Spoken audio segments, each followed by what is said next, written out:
And a very warm welcome to today's event, exploring the strange, perhaps bewildering, but hilarious world of TikTok.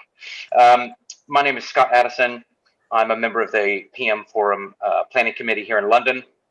But this is what I kind of know 1 year on from using the app and being in the app more. And I probably do this video a bit differently, because what I don't talk about is what really, really drives TikTok, which Scott's talked about, which is its meme culture.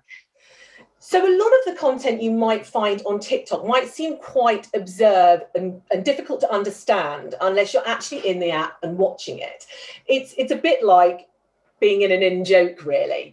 And watching people, and increasingly actually brands, put their individual, often quite comedic spins on a particular format is where you find a lot of the humor and the originality in TikTok. But the core of my content is very much about the in-house legal profession.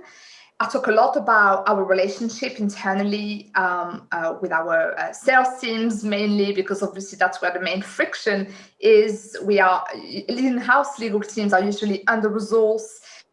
They are usually, the no-to department and the department of risk aversion and all of those things. And on the other side, we have salespeople, always, obviously that's their job to sell, right? So there's always a kind of a love and hate type of relationship between legal teams and sales teams. Are there other examples from either of you of where you have seen impact of the work that you do in creating TikTok content? And the return for me is very simple. Like I said, I don't have a big following on TikTok. I've had some good, successful videos on there, but the real success for me comes from the cross-pollination and using it on platforms like Twitter and LinkedIn, mainly LinkedIn, where I've had very, very high impressions, really highly engaged threads, lots of comments, a lot of people get in touch with me. And I think the most interesting thing is there's loads of silent consumers lurking around in professional services. So people that won't actually kind of comment or say anything, but I get inboxes of people going, I love your videos, keep doing them. And then you're like, oh no, I've got to keep doing them.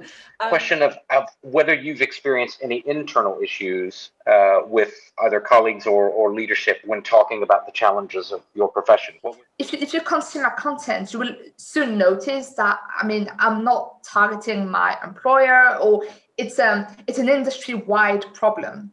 Any in-house lawyers, or most of them, because they're the one who obviously follow my content, relates to it. I really talk about the challenges in the profession in general, and not my challenges as being an in-house lawyer working for X.